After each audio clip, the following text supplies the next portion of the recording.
வருவேன் தீர்ப்பு சொல்கிறதுக்கு. பெண்களில் சில பாயிண்ட்ஸ் போட்டே வருவேன், ஆண்களில் சில பாயிண்ட்ஸ் போட்டே வருவேன். அப்போ தராசு எப்படி உயருதுன்னு அதை வச்சு தான் நான் என்றைக்குமே தீர்ப்பு. பக்தியில் பெண்கள் ஈடுபாடு கொண்டவர்கள் அதை கண்டிப்பாக மறுக்க முடியாது. நான்லாம் இந்த அளவுக்கு பக்தியாக இருக்கேன் அப்படின்னு சொன்னால் அதுக்கு காரணமே எங்களுடைய அம்மா தான். கல்லூரி படிக்கிற காலத்தில், பள்ளி படிக்கிற காலத்திலேயே கோயிலுக்கு கூப்பிட்டு போவாங்க, கோயிலுக்கு போங்கன்பாங்க. நல்ல சொற்பொழிவுகள், ஆன்மீக சொற்பொழிவுகள்லாம் போய் கேளு அப்படின்னு சொல்லுவாங்க.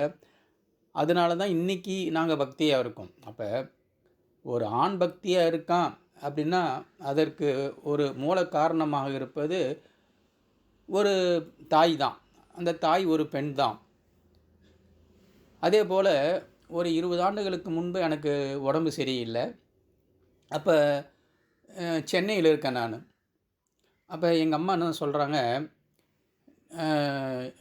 டேய் நீ ஈரோட்டுக்கு வந்துரு, நல்ல டாக்டராக பார்க்கலாம்.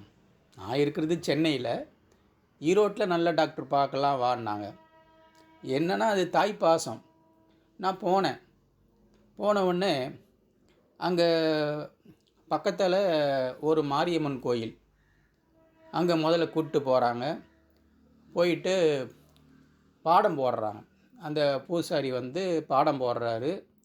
பாடம் போட்டுட்டு அப்போ வேப்பிலையெல்லாம் எடுத்து அப்படியே மூஞ்சிக்கிட்டு அப்படியே வீசிட்டு ஒரு தாயத்தெல்லாம் கட்டுறார். அப்புறம் அடுத்தது மறுபடியும் இன்னொரு மசூதிக்கு என்னை கூப்பிட்டு போகிறாங்க. நான் கேட்குறேன், அம்மா என்னம்மா டாக்டரை கூட்டிகிட்டு போகிறேன்னு சொல்லிவிட்டு இங்கே வந்தால் மாரியங்கோயிலுக்கு கூப்பிட்டு போகிற, அப்புறம் பார்த்தா மசூதி கூப்பிட்டு போகிற. ஏய் சும்மாடுறா, முதல்ல சாமி கும்பிடுவோம், அப்புறம் டாக்டர்கிட்ட போகலாம். அங்கே மசூதியில் தொழுகை முடிஞ்ச உடனே அங்கே ஒரு வயது முதிர்ந்த ஒரு தொழுகை முடித்துட்டு வர ஒரு முஸ்லீம் அவங்க மந்திரம்லாம் சொல்லிவிட்டு பாடம் மாரி போட்டுட்டு உஃப்னு ஊதுறாங்க. இதெல்லாம் அதுக்கப்புறம் மறுபடியும் அங்கே ஈரோட்டில் இங்கே காவேரி ஆற்றுக்கிட்ட அங்கே ஒரு தர்கா இருக்குது. அங்கே அந்த மாடம் இருக்கும். அந்த மாடத்தில் தண்ணி வச்சுட்டு அந்த தண்ணி எடுத்து குடித்தா நமக்கு என்ன வியாதி இருந்தாலும் சரியாயிரும் அப்படின்னு ஒரு நம்பிக்கை. அங்கே கூட்டிகிட்டு போகிறாங்க. அப்புறம் டாக்டர்கிட்ட கூப்பிட்டு போனவுடனே டாக்டர் பார்த்துட்டு எக்ஸ்ரே ஸ்கேன்லாம் பண்ணிவிட்டு எல்லாமே நல்லா இருக்குது, ஒன்றும் பிரச்சனை இல்லை அப்படின்னு சொல்கிறாரு. அப்போ இதெல்லாம் பக்தி தான். அதே போல் எங்கள் ஊரில் ஈரோட்டு பக்கம் அப்பாயின்னு சொல்லுவோம். அப்பாவோடைய அம்மா அப்பாயி, அம்மாவோடைய அம்மா அம்மாச்சின்னு சொல்லுவோம். எங்கள் சின்ன அப்பாயி ஒருத்தங்க இருந்தாங்க, ஒரு 4 வீடு தள்ளி. ரொம்ப வேடிக்கையான சம்பவம். அவங்க தினந்தோறும் காலையில் பார்த்தா காலைல 6 மணிக்கு ஒரு பாட்டு பாடும். அது என்ன பாட்டுன்னா, குருவாயூரப்பா குருவாயூரப்பா குருவாயூரப்பா குருவாயூரப்பா நான் கொண்ட காதலுக்கு நீதானே சாட்சி அப்படின்னு ஒரு பாட்டு. தினந்தோறும் அந்த பாட்டு. ஒரு நாள் எங்கள் அப்பா கிட்ட, என்னப்பா காலையில் இந்தமாரி ஒரு பாட்டை வச்சுருக்கிறியே, அது சினிமா பாட்டு இல்லை அப்படின்னு. அதுக்கு எங்கள் அப்பா சொன்னாங்களே ஒரு பதில், அதுதான் சூப்பர். அது அவங்க சொல்கிறாங்க, கண்ணு அது சினிமா பாட்டாக இருந்தால் என்ன, இல்லை பக்தி பாட்டாக இருந்தால் என்ன, இதில் குருவாயூரப்பா குருவாயூரப்பான்னு இத்தனை தடவை சொல்கிறாங்களே, அந்த குருவாயூரப்பாவோடைய பேரை நம்ம காதில் கேட்டால் போதுமே, அதுக்கு தான் நான் இந்த பாட்டை கேட்குறேன்னு ஒரு பதில் சொன்னாங்க பாருங்கள். நான் அப்படியே என்ன இவ்வளவு அருமையாக பேசுகிறாங்களே எங்கள் அப்பாயி அப்படின்னு எனக்கு ஆயிடுச்சு. அதே போல் இன்னும் எங்கள் வீட்டில் ஈரோட்டில் ஒரு சர்வன் இருக்காங்க. மாரியம்மண்டிய சமயம் அங்கே கார்த்திகை மாதம் ஒரு பெரிய திருவிழா. வீட்டில் மாரியம்மன் கும்பிடுவோம். அப்படி வீட்டில் மாரியம்மன் கும்பிடும் பொழுது அந்த அம்மாவுக்கு சாமி வந்துடும். சாமி வந்துன்னா அப்படியே நாங்கள்லாம் இப்போ காலேஜ் படிக்கிறோம், ஒரே பயமாயிரும். பக்தியும் இருக்கும். டேய் முருகு, ஆத்தா என்னாங்க ஆத்தா, எனக்கு என்ன பயம் அப்படின்னா, முதல் நாள் செகண்ட் ஷோ சினிமாவுக்கு போனோம். ஆத்தா அது இது ஏதோ சொல்லிட போதோ அப்படின்னு ஒரு உள்ளுக்குள்ளே ஒரு பயம். உடனே ஆத்தா என்ன சொல்லுவாங்க, இந்த கல்பூரம் எடுத்துகிட்டு வா அப்படின்பாங்க. கல்பூரம் எடுத்து கொண்டாந்தா கையில் வெய்யின்க்கும். கையில் வச்சோடனே அதை பற்றி வெய்யி. அந்த கல்பூரத்தை உள்ளங்கையில் பற்றி வச்சோன்னே எடுத்து வாயில் போட்டு முழுங்கிட்டு சாமி மலையை ஏறுவீர்கள். அந்தமாரி பெண்களுக்கு ரொம்ப சாமி வரும். அப்போ கரகாட்டக்காரன் ஒரு சினிமா வந்தது. அந்த சினிமாவில் வந்து பார்த்தோம்னா படம் பார்க்குற எல்லாத்துக்கும் மாரியம்மா மாரியம்மா திரிசூலி அம்மா அப்படிங்கிற அந்த பாட்டு வரும்பொழுது திரையரங்கத்தில் இருக்கிற எல்லாருக்குமே சாமி வந்துடும்.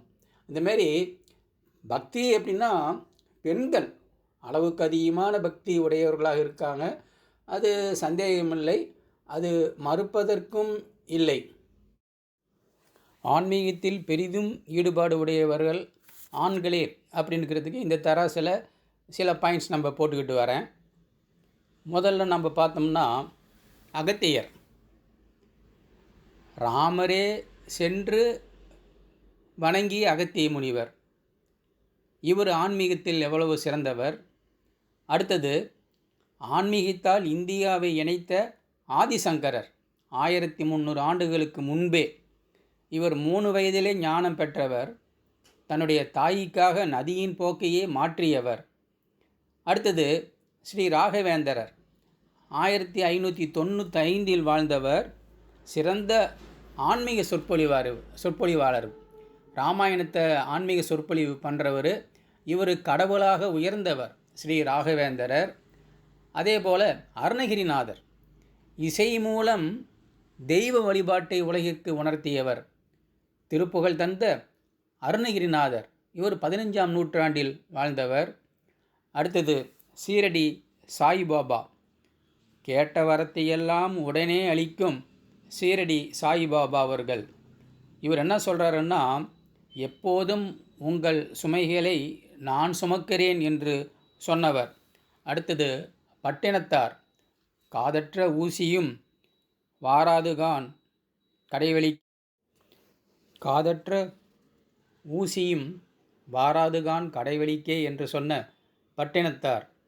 அடுத்தது ரொம்ப முக்கியமானவர் ரமண மகரிஷி. இந்த ரமணரை நமக்கு அடையாளம் காட்டிய சேஷாஸ்திரி சுவாமிகள். அடுத்தது காஞ்சி மகா பெரியவா. இவரை வந்து ரொம்ப ஆன்மீகத்துக்காக நிறைய தொண்டுகள் செய்திருக்காரு. இவர் ஒரு முறை பக்தர்கிட்ட பேசும்பொழுது, நான் கடைசி காலத்தில் காசியில் தான் இருக்கணும்னு ஆசைப்பட்டேன், ஆனால் இப்போ காஞ்சியில் இருக்கேன், ஏன் தெரியுமா அப்படின்னு சொல்லிட்டு மக்களை பார்த்து காஞ்சி காஞ்சின்னு சொன்னார். மக்கள் காஞ்சி காஞ்சின்னு சொன்ன உடனே அவர் கேட்குறார், அந்த காவுக்கும் சீக்கும் நடுவில் என்ன இருக்குது அப்படின்னாரு. ஒரு இன்ச் இருக்குது. உடனே மகா பெரியவா சொல்கிறாரு, ஒரு காசியை விட காஞ்சி ஒரு இன்ச் அதிகமாக இருக்குது என்பதனால் நான் இங்கே இருக்கேன்னு சொன்னேன் காஞ்சி மகா பெரியவா.